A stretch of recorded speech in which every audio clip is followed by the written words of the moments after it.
आइए इस वीडियो में हम लोग इलेक्ट्रिक फील्ड को डिस्कस करते हैं इन वेक्टर फॉर्म। इलेक्ट्रिक फील्ड को वेक्टर फॉर्म में कैसे दिखाते हैं ये बताते हैं। इलेक्ट्रिक फील्ड का फार्मूला आप जानते हैं क्या होता है, E is equal to 1/4 pi epsilon naught के Q/r²।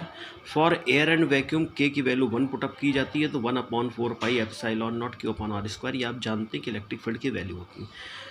आज हम लोग इसी को डिस्कस करते हैं वेक्टर फॉर्म में कैसे दिखाते हैं। तो आप ये देख लीजिए, coordinate axes, x axes, y axes और जेड एक्सेस, और ओरिजिन पर कोई चार्ज क्यों रखा है। वेक्टर फॉर्म में दिखाने का केवल यूज़ इतना है कि आपको डायरेक्शन लगानी आ जाए।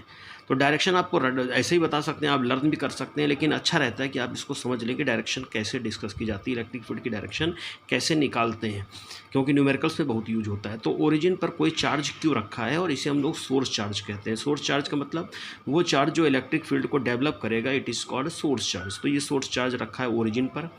इससे स्मॉल आर डिस्टेंस पर कोई पॉइंट पी है जहाँ पर इलेक्ट्रिक फील्ड हमें पता करनी है, और वो इलेक्ट्रिक फील्ड क्या होगी ये आप पहले डिस्कस कर चुके हैं।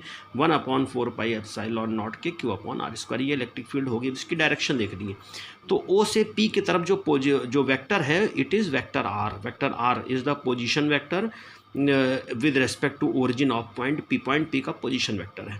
तो वेक्टर फॉर्म कैसे पता है आपको, पता है 11th में आपने पढ़ा है कि अगर आपको कभी भी किसी क्वांटिटी को वेक्टर फॉर्म में लिखना है तो उस डायरेक्शन में जो यूनिट वेक्टर होता है उससे मल्टीप्लाई कर देते हैं। इलेक्ट्रिक फील्ड आपको पता है 1/4 पाई एप्सिलॉन नॉट के Q/r², और इसे मैं वेक्टर फॉर्म में लिखना है तो देखिए इन वेक्टर फॉर्म वेक्टर, यहाँ पर ई था, यहाँ पर वेक्टर ई है। 1/4 पाई एप्सिलॉन नॉट के वैसे ही है, Q/r² वैसा ही है, केवल क्या हो गया, आर कैप से मल्टीप्लाई हो गया, आर कैप लगा दिया गया, where R cap is the unit vector along OP.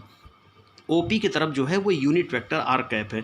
बात आई ओपी की तरफ क्यों है, पीओ क्यों नहीं है, तो पॉजिटिव चार्ज यहाँ पर क्यों लिया गया है, और पॉजिटिव चार्ज से इलेक्ट्रिक फील्ड हमेशा दूर चलती है। जब अभी आप इलेक्ट्रिक लाइन ऑफ फोर्स पढ़ेंगे तो आप देखते हैं पॉजिटिव से स्टार्ट होती है इलेक्ट्रिक फील्ड, पॉजिटिव से दूर जाती है, अवे फ्रॉम पॉजिटिव चार्ज, इसलिए ओ से पी की तरफ होगी। तो ओपी की तरफ यूनिट वेक्टर आर कैप लगा हुआ है। देखिए नीचे है, R cap is the unit vector along OP. आपने पहले 11th क्लास में भी पढ़ा है कि जैसे कभी भी आपसे कह दे कि कोई आदमी 4 डिस्टेंस चलता है अलोंग एक्स एक्सिस, ये एक्स एक्सिस है, वाई एक्सिस है, अगर उसने यहाँ पे 4 डिस्टेंस कवर की है, 1 2 3 4, अगर 4 डिस्टेंस कवर किए हैं और इसे आप अगर वेक्टर फॉर्म में दिखाना चाहते हैं, then it is called 4i cap. X axis की तरफ जो यूनिट वेक्टर होता है उसका मल्टीप्लाई कर देते हैं, तो उसी तरीके से आर कैप का मल्टीप्लाई किया गया। इसके बाद आप इलेक्ट्रिक फोर्स में भी पढ़ चुके हैं। उसी तरह से unit vector R cap is written as vector R upon mod of R. Unit vector R cap को लिख सकते हैं vector R upon mod of R. Mod of R को ही हम लोग आर कहते हैं, तो r² into are, are cube हो गया। अब आर क्यूब को चाहें तो मॉड ऑफ आर क्यूब भी लिख सकते हैं। इसके बाद थोड़े से ये की पॉइंट आपको दिखाए गए हैं कि कभी भी इसी को सिंपली न्यूमेरिकल में कैसे यूज करते हैं कि अगर कोई पॉजिटिव चार्ज है, उस पॉजिटिव चार्ज से हमको पी पर इलेक्ट्रिक फील्ड निकालनी है, तो इलेक्ट्रिक फील्ड हमेशा पॉजिटिव चार्ज से दूर जाती हुई दिखाई जाएगी, हमेशा दूर जाती हुई दिखाई जाएगी उसी पॉइंट पे।